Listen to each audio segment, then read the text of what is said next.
From a woman who called 911 on a fake burglar, then pointed a gun at the officers who responded, to a man who used 911 to summon his favorite deputy, then charged at him with a knife, to a 19-year-old who faked a domestic assault, then attacked cops with a kitchen blade.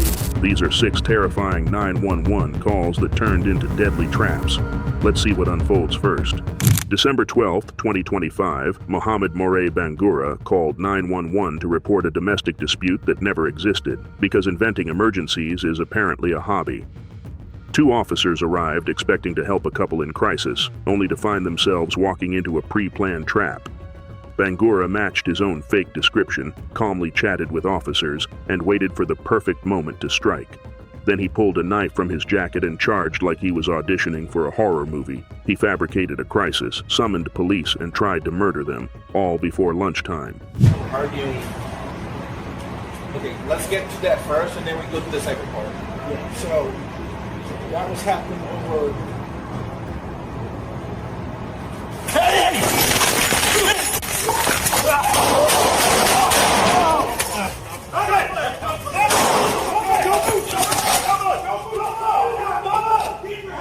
Bangura slashed one officer across the face and stabbed him in the back, turning a transit center into a bloodbath in seconds.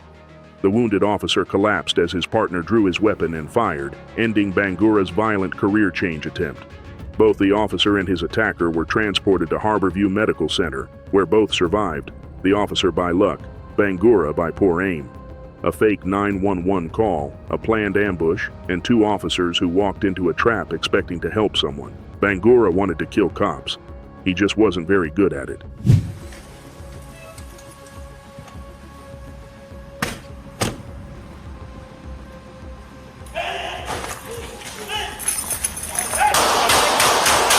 Shots fired, shots fired. Don't move, stop. Don't move, get your hands out. Get your hands out. Lay on your stomach. I've got call-outs. Lay on your stomach now. Lay on your stomach so we can help you. Do you understand? Knife still in his hand. Lay on your stomach, let go of the knife. Drop it. Now, Bangura pleaded not guilty to first and second degree assault with deadly weapon enhancements, because stabbing a cop in the back is apparently not guilty in his delusional mind. Prosecutors allege he fabricated the entire 911 call to lure officers into an ambush, turning a public transit hub into a killing zone. He remains in custody on $5 million bail, undergoing a competency evaluation that will likely confirm he's a danger to society. He lured police with a fake story, stabbed an officer, and now claims innocence. The body cam footage says otherwise. A judge is about to disagree with his legal strategy. March 12, 2026, Jedediah Guerra called 911 to announce he was going to shoot up a Sparks business because apparently planning a massacre is just another Thursday. He ignored 13 attempts by a crisis negotiator, choosing instead to sit in his white Chevrolet S10 with a handgun, waiting for police to arrive. A drone tracked him, officers secured the business, and everyone braced for a man who had already decided how his day would end. He wanted to become a mass murderer. Instead, he became a cautionary tale written in bullet holes and bad decisions. 61, where exactly is this vehicle at? We're coming in. Neither. Can you tell? He's going mobile. He's coming at us pretty quick.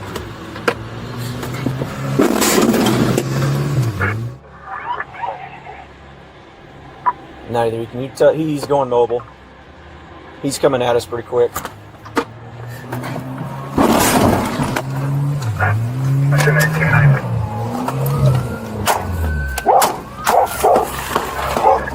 Hold on, move around, move around, move around!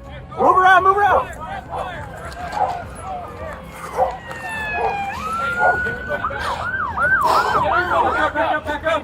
When he came across, he pointed the gun right at me.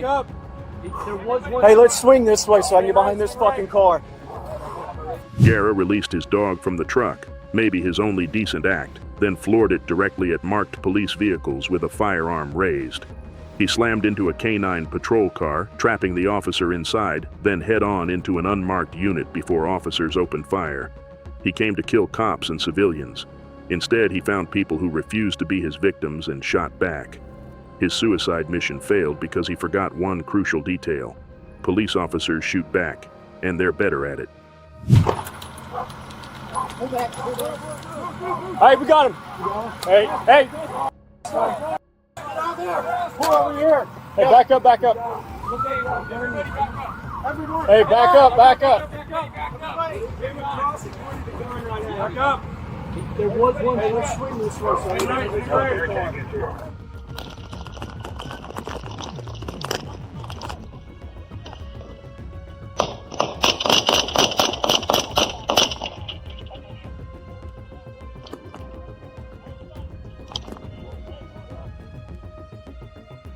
Cross!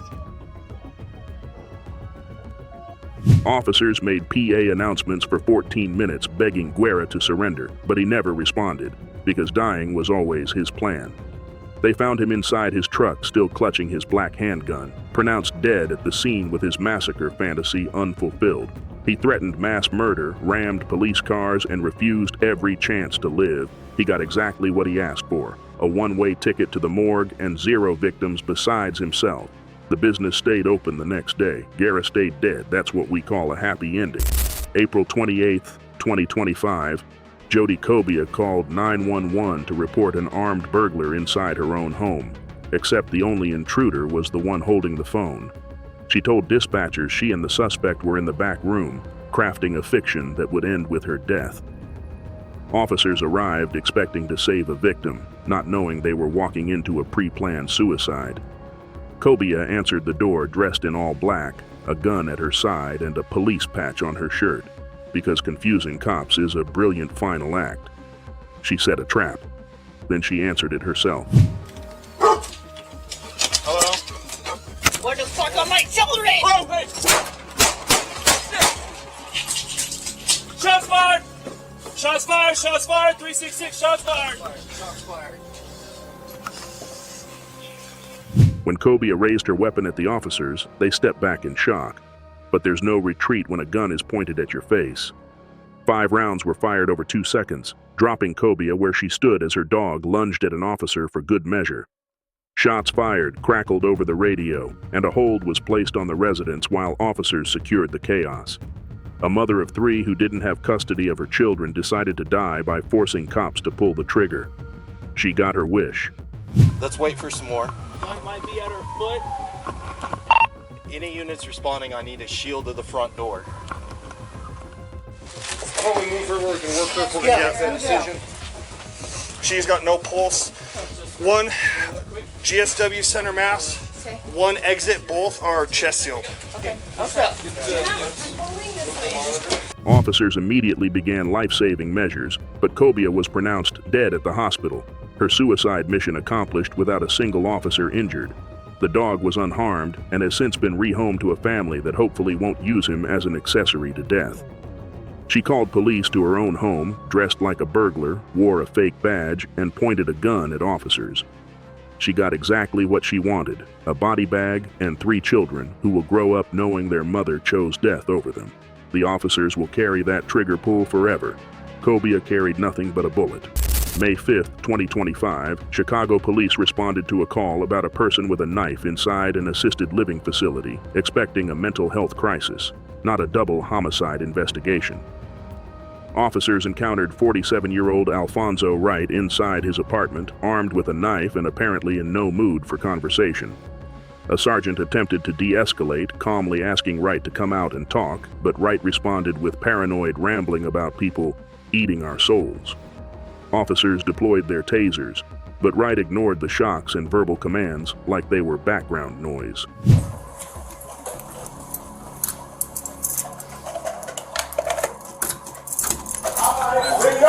Bring your ass back up! Get down! Get down! Don't make me do it again! Get down! Move! Get up!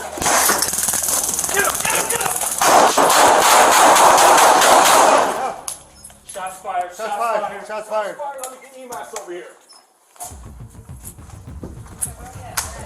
1448. Cover.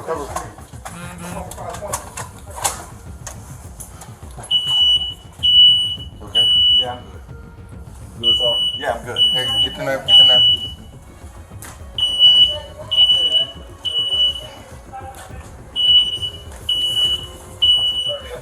Put your hand on it.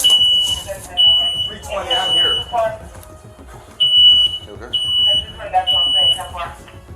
Two officers discharged their weapons as Wright lunged toward them, striking him multiple times and dropping him where he stood. Shots fired crackled over the radio as officers swarmed to secure the scene and check on their own. Everyone was unharmed, though adrenaline was definitely running high. A knife was recovered at the scene, confirming that Wright hadn't been pointing a banana at police. Officers radioed for EMS, but Wright was pronounced deceased on scene. His violent rampage ended by the very people he attacked. Do we need EMS over there? 10-4, 10-4. Okay, EMS roll. Second EMS roll. Who's charged?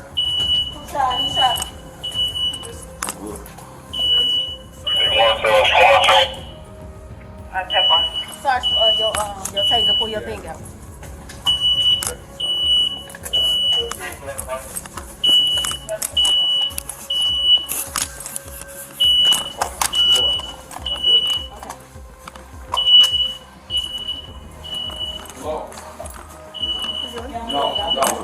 So we got EMS roll from there. And that's the 10th floor, right? 320. After securing the scene, officers made a grisly discovery. A 58-year-old man, later identified as Keith Harding, dead inside the apartment with stab wounds to his neck and arm. Investigators believe Harding was Wright's victim, killed before police ever arrived, turning a knife-wielding suspect into an alleged murderer. The officers involved were uninjured, but they'll carry the image of two dead bodies from one assisted living apartment for the rest of their lives. Wright killed one man, then charged at police with the same knife, forcing them to end his life. He turned a mental health call into a bloodbath and left two families grieving. December 21st, 2025, Gary Gates called 911 demanding to speak with a specific deputy, refusing to explain why, because vague threats are apparently his love language. 2 days earlier, deputies had spent hours convincing him to put away a knife he was holding to his own chest during a fake overdose call. He refused all help back then, and now he was back with a more lethal plan. That afternoon, hundreds of people were enjoying a community event near Imperial Beach Pier when Gates confronted Deputy Hammond. He wanted to die, and he wanted Hammond to be the one to pull the trigger. Negative. If you break me, I'll be everything in sequence, and I'll be with 71.1 or 5101. Gary, what's going on, man? What's going on? Let's just have a conversation. Evergreen I and want sequence. to talk to you. Okay. Talk to me, dude. I want to talk to you. Okay, that's fine. You can talk to Hey, him. would you do me a favor since this is going to be a crisis? I want you to get... Let's just do it. Hey, no, hey, back up. Gary, back up. Gary, back up. Oh, hey, stop. Gun out. Stop. Gary, Hey, stop. come on. Stop. Don't miss, motherfucker. Don't miss. Stop. Don't miss. Hey, Don't miss. Gary. stop. Come on. Stop. Shoot. 71.5. We got Gary, one at gunpoint. Don't miss. No with a knife. Don't miss. Gary. Don't miss. Gary. Don't do it, Gary. Gary. 71.5 shots fired. I forgive you. Hey, Where's the knife? it's over there. Deputy Hammond fired several rounds, striking Gates, who collapsed as officers immediately rendered medical aid until paramedics arrived. He was transported to the hospital but didn't survive, his suicide by cop mission accomplished with chilling precision. The community event continued nearby, but Gates got a one-way ticket to the morgue instead of a hot dog from a vendor. He called 911, demanded a specific cop, pulled a knife, and got exactly what he asked for. Congratulations, Gary. You planned your own death and executed it perfectly. That's what we call a successful failure with a body bag as a participation trophy. May 7th, 2025, Vanessa Eugene, 19, called 911 to report she had been strangled and battered inside her Orlando apartment, except she was the only person home.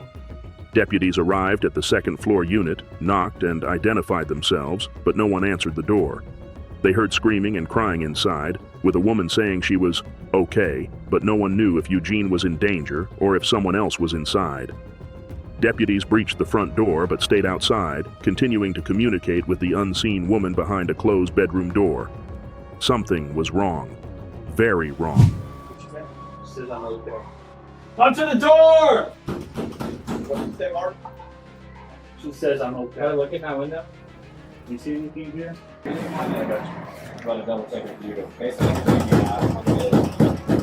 Sheriff's office, come to the door. We just want to make sure you're okay. Orange County Sheriff's Office, make yourself known. Side by side. Give me a little kick in. There you go. Give me announcements. Orange County Sheriff's Office inside, make yourself known. Do it now. Residents of 2324. Movement. Doors moving. Come out now with your hands up.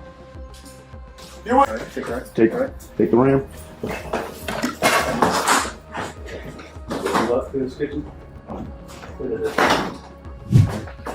After 6 minutes of trying to communicate, a sergeant kicked open the bedroom door and a woman screamed before running into the bathroom and slamming the door shut. Deputies instructed her to come out with her hands up, but there was no response, just silence and growing dread. A deputy breached the bathroom door, and Eugene exploded out holding a kitchen knife, screaming as she charged directly at the sergeant. She tried to stab him. The sergeant and another deputy had no choice but to fire their weapons.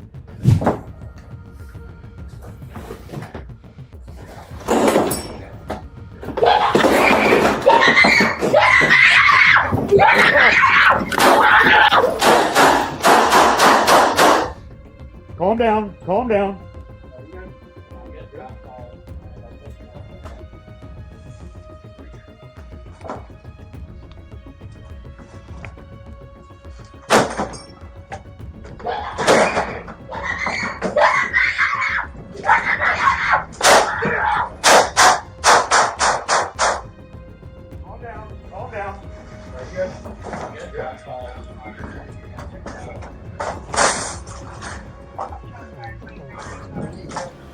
I need nothing.